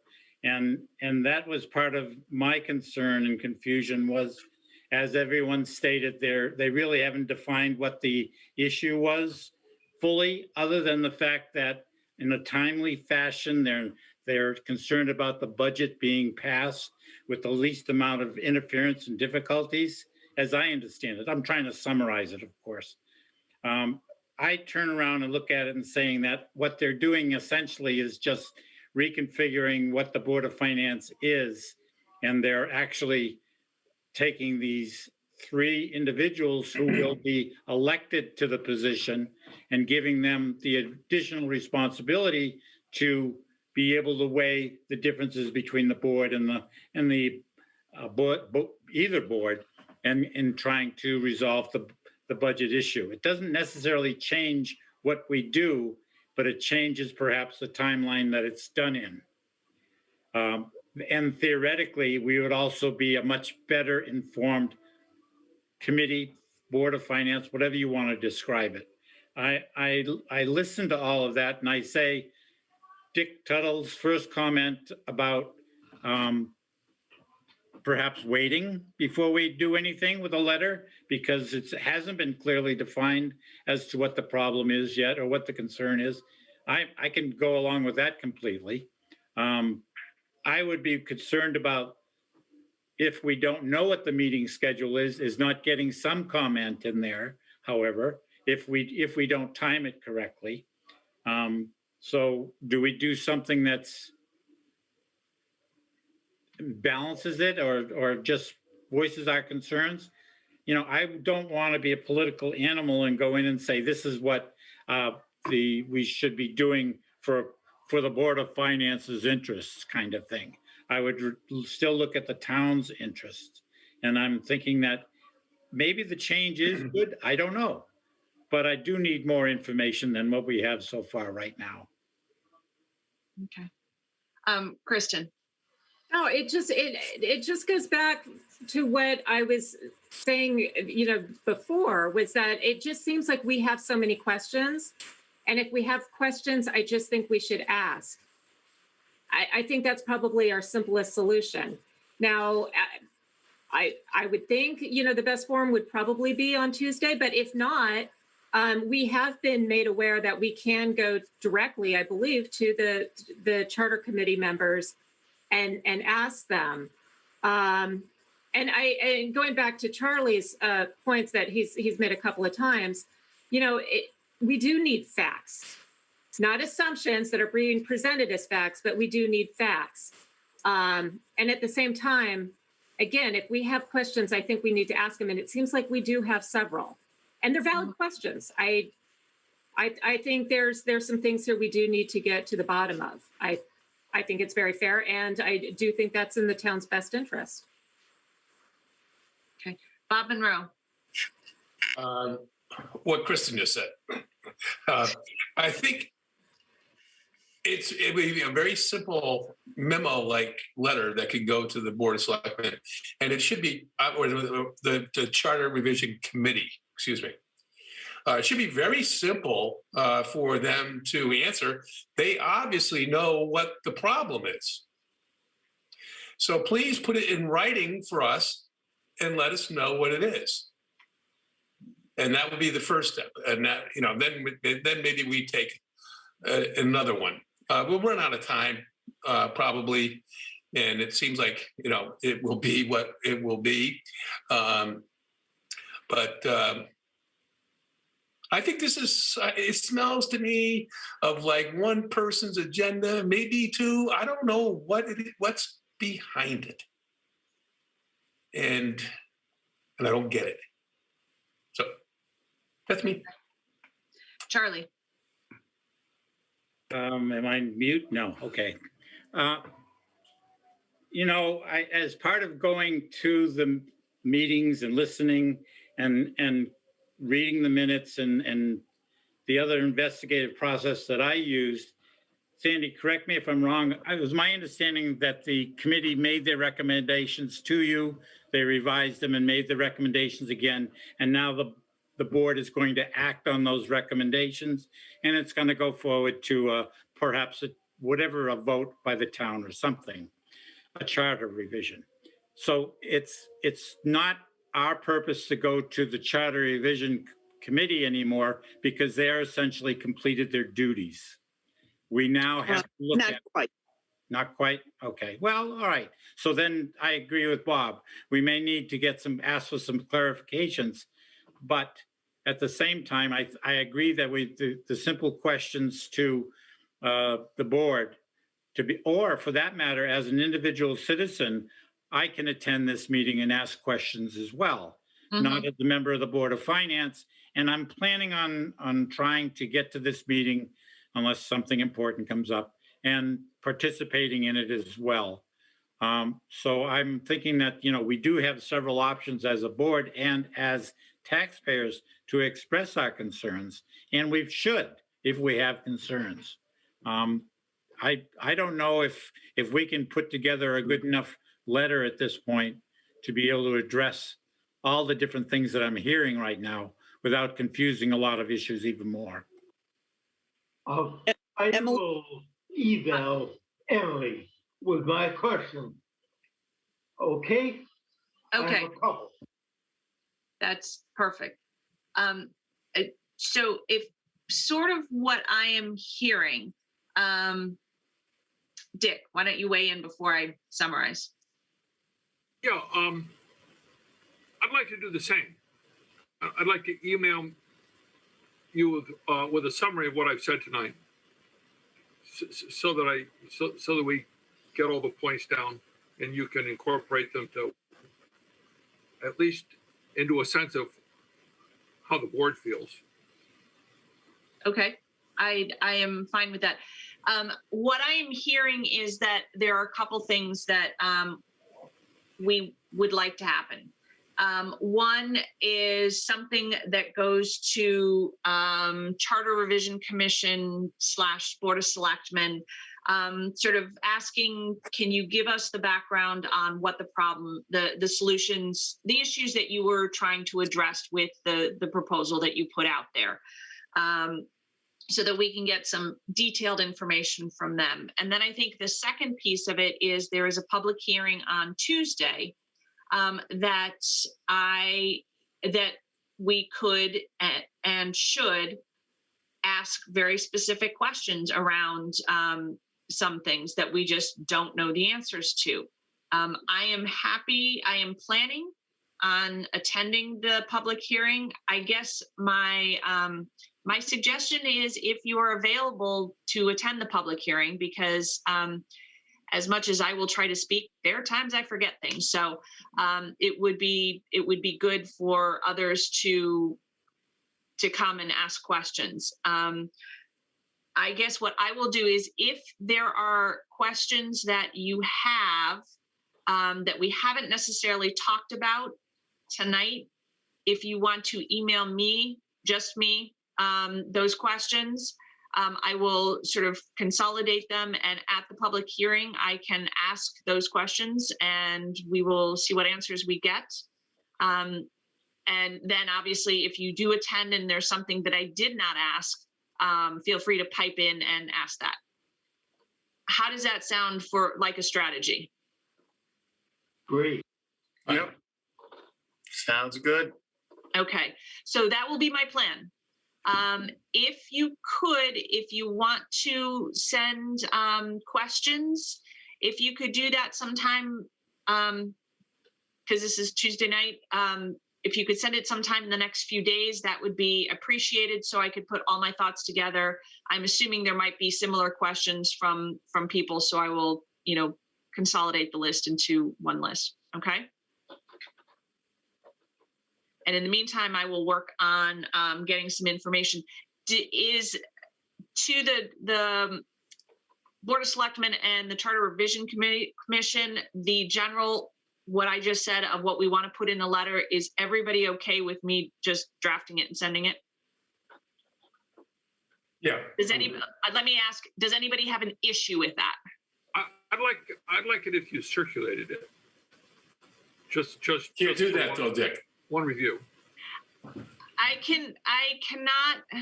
It's an ex parte meeting type of thing if we do that, and then we all comment back. Right. Is there a way to, Josh, Mayor, I don't know if Sandy's still there. Is there a way for me to send it with a blind copy to everybody so that their response is just to me? Is that something I can do? I don't think so. No, that would be a meeting. Okay. There's if you would like staff to be the one to communicate out to folks, it is a bit of a workaround, but staff has an ability to communicate directly. But if any elected officials are communicating in that capacity, even if it's one-on-one individually, even if it's all 7 separate emails that you send out or 6 separate emails that you are sending out, it would be considered a meeting by FOIA. If somebody sends me questions, like one person sends me questions, is that a problem? That is not a problem as long as you answer them back directly and don't continue to share that information with other people. Okay. So I stand by my earlier statement. If you have a specific question that you would like me to ask at the public hearing, send it to me directly, and I will compile the list. And I will, Dick, to your point, I will work with Jill and Josh in terms of seeing if we can get some other information out. No, I'm fine with what you've just described. Okay. Yeah, if you're gonna compile a list of what everybody sent you, that's fine. Okay, then I will compile the list. Then in terms of a letter to Board of Selectmen Charter Revision Commission, just saying, hey, can you clarify what the problems are, so that we can understand how the proposal meets those. That letter, is everybody okay with me drafting it, or with me putting that out without getting approval? I'm going to send a separate letter on that very topic. Okay. So, and what I'm going to send you covers that exact same subject area. Okay, so I don't mean to interrupt, but I would think also that once you've compiled the list, you might want to submit it ahead of time to the board so that they have a chance to look at it. And can't do that. That's the problem. Okay. She can only communicate individually with on your input. Oh, well, can I compile it and email it directly to Sandy? No, because it's come from people to me, to you. It has to be presented to the town administrator unless you are going to be participating in the hearing yourself. It should not come as a communication, but rather testimony for the hearing. Okay, my plan right now is to attend the public hearing. And it's this coming Tuesday? Tuesday, yep. At 7? Yes. So is there any problem then with you sending your letter to the town administrator, Emily, and then you go to the hearing as well? Because then you have the record, the written record of what you're going to present, which you would probably want to give as an exhibit anyway. Because, to the public hearing. Yeah, what I was planning on doing at the public hearing is basically taking the list of questions that people send me and asking them. So if, who is the chair of this finance committee? So why don't you do that? So why don't you just do that? You don't need a letter. Okay, Just do that. I can do that. Would the Board of Selectmen / Charter Review Commission like a heads up of the questions I'm going to ask so that you're prepared to answer them? We aren't obligated to answer them that evening. So this is our opportunity to get feedback from the committee, from the public. And then at a future meeting, the Board of Selectmen will deliberate the questions and items brought to our attention. Okay, then what I will do is I'll ask the question, and if you're prepared to answer it, if not, then it will be noted as to what the question is that needs to be answered at some point because it was out there, and we'll work forward with that. Emily, it's the Yeah. Charter Revision Committee that needs to answer the questions. Well, I think I think the Charter Revision Committee members will probably be there, correct? Up to them. Up to them. Okay. Well, I'm going to assume if I ask a question that can't be answered by the people who are on the call, somebody will note that it is a question that needs to be answered, and I will follow up from there. Lee, I'd also like to suggest that your board members read the charge to the Charter Revision Commission from the Board of Selectmen. The Board of Selectmen asked the Charter Revision Commission to look at the structure of the Board of Selectmen and the Board of Finance and to see if there were better ways of doing business on both counts. Okay, again, sort of better ways, which suggests that there's something that isn't working. So, in my mind. Exactly. Yeah. So it would seem. Okay. Exactly. Okay, so I have my plan in terms of collecting questions from anybody. If anybody else wants to go to the public hearing, I highly recommend it. And because I'm sure there will be, I know at the Charter Revision public hearing, there were people from, throughout the town who were asking questions. So I think it would be good if we had several of us there. And I'm happy to ask as many questions. And if I do forget something, feel free to pipe in because I'm only human. Then, do we have anything else in terms of Charter Revision Commission? Or have we beaten that one up? Okay, then let's move on. Consider and possibly act on the fund balance policy changes. Last month, Josh put in front of us what our current fund balance policy is. And we had asked him to come back and with some suggested edits and a sort of a quick understanding of what are some of the big changes. Given that it is 9:15 and we still have to go through our minutes, I am wondering if we want to, and we can put that off for a month to our next regular meeting. Though now that I'm saying that, I'm realizing that Josh, you are leaving sometime soon.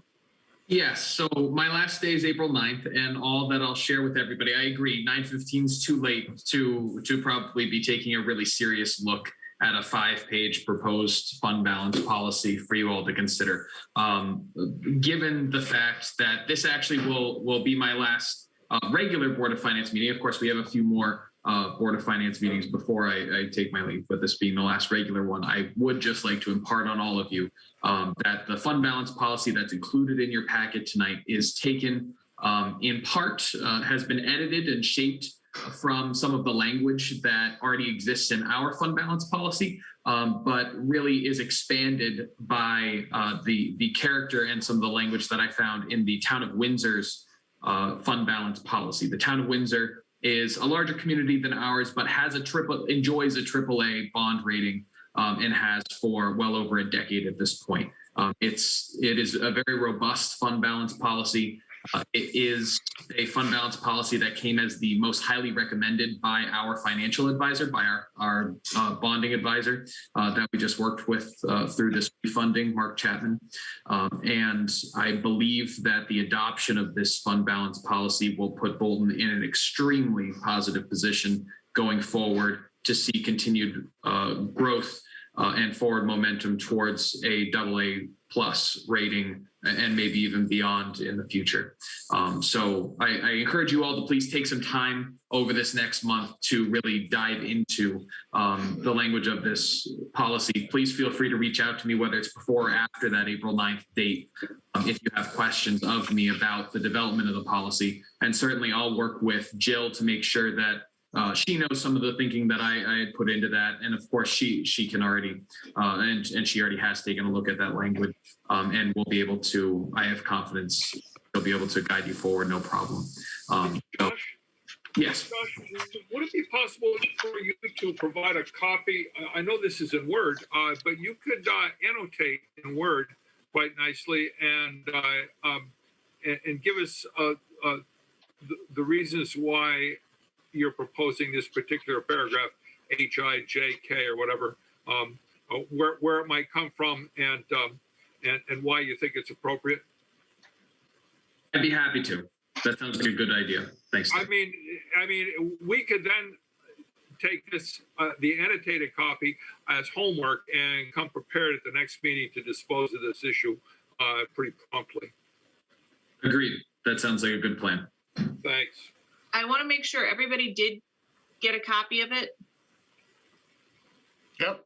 If you did not, it is in the packet, which is on the town's website under Board of Finance 2021 agendas and minutes, and then the packet for tonight's meeting. It is the last 5 pages in that packet.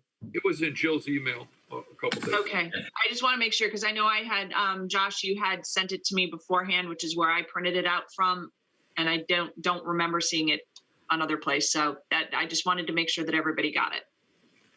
And of course, I'll send out an annotated copy once I have that. Okay. So then we are going to table that until our next meeting. Bob Monroe. Yeah, just a quick thing here. The last 2 paragraphs of the proposed policy, and I have no issue at all, Josh, we're trying to look at another town, especially one that has been granted a AAA rating. Just to maybe the target information and translate it into where we are now, because I think we had it in like months or something like that. The present policy. This says 18% of the current year general fund. I think if we could just define what that would be, I think that's going to probably be somewhere between 3 million and then 25%, 3 and 4 million, 5 million. Yeah, I'll include some sample numbers in the annotation. Right, and then the replenishment, the wording there is just found a little difficult. Right now, what we've been doing, we wanted to make sure we had the flexibility to, as I mentioned in the last meeting, to, well, number one, not to be have a policy that requires us to put the entire remainder of the contingency fund into the fund balance. And that we said, okay, the way we're going around that, we'll go with a minimum of $25,000 per year that keeps it growing at least. But I think we need to just make sure what we're saying here. As an example, what if we have, an emergency that we just can't handle any other way, and we have to spend $1 million? Does the language in the replenishment of reserves mean that the following budget we'd have to put another $1 million back in? And I think if that's the case, we better be careful. That's a very good point. I would have to, really sit and consider with the replenishment of reserves fund, what that would mean. But what it's talking about here is the 25% of the proposed language. And of course, you are the Board of Finance. This is your language to change if you want to adopt a version of this policy, but not necessarily this exact language. This is simply my proposal based on what I'm seeing from other communities like Windsor. Certainly there's no requirement within this policy to refund any reserves within a 1-year period. And actually you'd see a declining total of how much you would have to, or the policy is requiring you to be putting back into the fund balance if you were to spend that down. So this is talking about appropriating 25% of the difference between the policy level and the unassigned fund balance each year. So if, for example, and just using round numbers to try and make this point as easy as possible, if you had a minimum balance that was needed of $1 million and you spent all of that because of an emergency, then the difference between the minimum and the amount that you need in that the minimum amount that you need in the fund balance is $1 million, and 25% of that is $250,000. So the policy in that case would require you to put in $250,000 the first year, and then that gap now shrinks to $750,000. So then 25% of that, and it would go on until you reach back up to $1 million. That's the proposal on the table. I encourage you all to think critically about it, and if something makes more sense, or if it should just be a blanket number of 25,000 or a number of your choosing, then so be it. This may be the year of the fund balance, quite frankly. So yes, if everybody can take a look at it and come up with thoughts, questions, and we can have a much more meaningful discussion when we're all fresh at our next meeting. Sounds good? Yep. Okay. Then the next item on our agenda is discussion of 0212. Fiscal year 0212, I'm assuming that's supposed to be 2021 and fiscal year 2022 revenues. Jill? Nope, I guess we're all, I got my numbers a little screwed up there. I think we're all set as far as that's concerned tonight. Okay, sounds good. The budget calendar, just so everybody has, it's the same set of dates that we've been talking about. Sandy, you obviously, we haven't set a referendum date or anything like that yet. So those are still question marks on our calendar. That's correct. We should be doing that at the April Board of Selectmen's meeting. That's assuming we get direction that we can in fact have a referendum. Right? Sorry, I'm eating my dinner, correct. Okay, no problem. Yeah, dinner's still downstairs. Anyway, okay, so then the final thing is the February 18th regular meeting minutes. We also have the opportunity to table these and do them at our next meeting, correct? Or do we want to just plow through them? A marvelous idea. Okay. Then we will table that for our next meeting as well. Okay, I'm just circling the things that we need to do on there. So one second, Emily. So am I putting back on the fund balance and the minutes for February 18th? Correct. So those two things will be on our next regular meeting agenda. Okay. Okay. Right. Okay. Did I miss anything else on here? Nope. Okay, Bob Monroe, your hand is still up. Is that just leftover? I actually had the thing ready to lower my hand a long time ago and I forgot to do it. Sorry. Okay. Then, given that, I would love a motion to adjourn. Although you don't need one. I don't need one. I adjourn this meeting. Have a wonderful rest of your evening. Happy Cindy, Easter. enjoy your dinner. Oh, she just left.